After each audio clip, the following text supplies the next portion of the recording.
লেখক মাকসুদুল হকের নিরীক্ষাধর্মী বই বাউলিয়ানা প্রকাশিত হলো সম্প্রতি। প্রিয় দর্শক, আমাদের আজকের গালগপ্পর বন্ধু জনপ্রিয় ব্যান্ড সঙ্গীত শিল্পী মাকসুদুল হক। চলুন কথা বলি তার সাথে। শুভ সন্ধ্যা। শুভ সন্ধ্যা। স্বাগত আপনাকে আমাদের অনুষ্ঠানে আসবার জন্য। আপনাকে ধন্যবাদ আমন্ত্রণ জানানোর জন্য। আচ্ছা, প্রথমে বাউলিয়ানা সম্পর্কে জানতে চাচ্ছি যে এই বইটা বিষয়বস্তু তো বাউলদের জীবন নিয়ে, কি কি বিষয় বইয়ে ফুটে উঠেছে? আসলে শুধুমাত্র বাউলদের জীবনধারা ছাড়াও মানে আদর্শগত কিছু পার্থক্য আছে আমাদের সাথে, সাধারণ মানুষের সাথে, সেগুলো উপস্থাপন করার চেষ্টা করেছি। ফকির লালন শাহ নিয়ে একটা লেখা আছে এবং মানে পুরো বইটাতেই ফকির লালন শাহ আদর্শকে ঘিরেই অধিকাংশ কথা আছে। তবে ফকির লালন শাহকে দিয়ে কিন্তু বাউল শুরু তা না। বাউলদের কিন্তু উৎপত্তি অনেক আরো হাজার বছর পুরনো। আমাদের অনেক হাজার বছর পুরনো একটি ঐতিহ্য, এটা আমরা লালন করে এসেছি। সম্পূর্ণ সাম্প্রদায়িকতা মুক্ত একটি জীবনবোধ, যেটা কয়েক হাজার বছরে আমাদের একটা প্রাপ্তি। তো বাউল গান আমরা শুনি, আমাদের ভালো লাগে, আমরা পছন্দ করি এবং এ নিয়ে আলাপও করি। কিন্তু আসলে বাউল গানের অন্তর্নিহিত অর্থ যেগুলো কথার ভিতরে আছে, এই যে 2 বা 3 বা 4 পংক্তির ভিতরে কি বলা হচ্ছে, অনেকেই বুঝতে পারে। আমার তো মনে হয় একটা বিশাল উপন্যাস, একটা গান।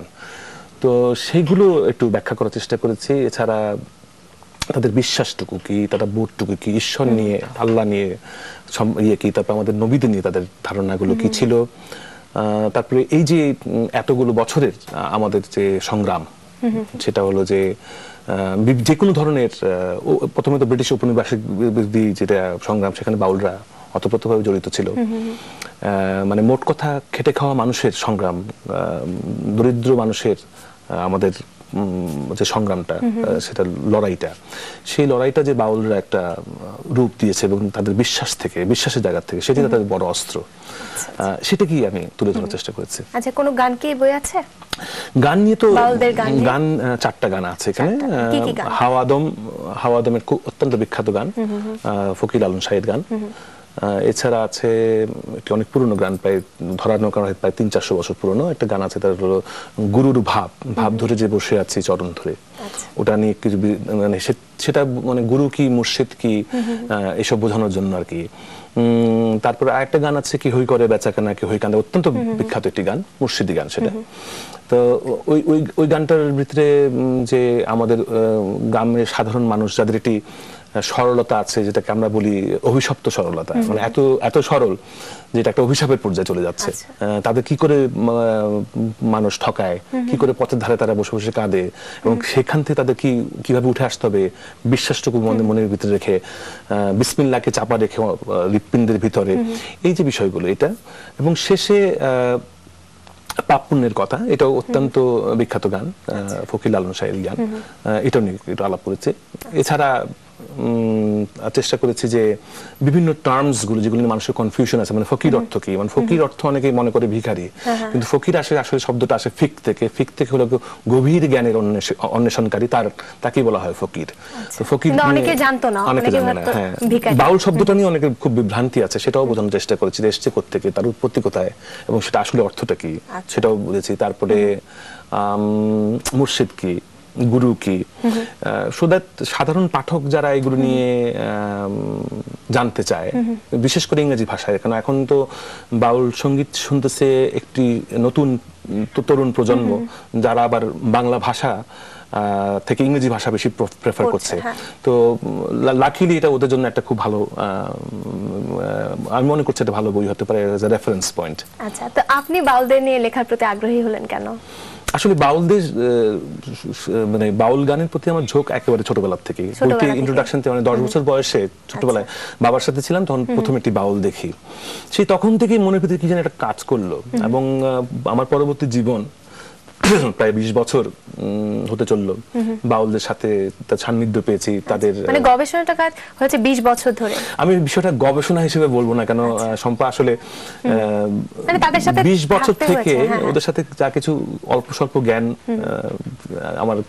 আমার যা বুঝতে পেরেছি, যা ওরা আমাকে বোঝানোর চেষ্টা করেছে বা আমাকে যে জ্ঞান দেওয়ার চেষ্টা করেছে, সেখান থেকে খুব সহজ সরল ভাবে উঠে আসা একটা বাস্তবতাকে ঘিরে আমি করেছি বিষয়টা, কারণ আমি ফিল করেছি যে বইটা আসলে প্রথমে কিন্তু কিছু প্রবন্ধ আকারে বের হয়, সেটা 2003-এ ডেইলি নিউ এজ এবং হলিডে পত্রিকা এটা 8 সপ্তাহ ধরে সিরিয়ালাইজ করে। এবং এটা লেখার কারণ ছিল যে তখন 2002-03 এসে দেখলাম যে বাউল সঙ্গীত নিয়ে বিভিন্ন বিভ্রান্তি, বিভিন্ন কথাবার্তা পত্রপত্রিকা, যেগুলো আমি মেনে নিতে পারছিলাম না। এখন বাউল তো পথে ঘাটে নেমে প্রতিবাদ করতে পারে না, তার প্রতিবাদে ভাষা হলো তার গান এবং তার লেখনী।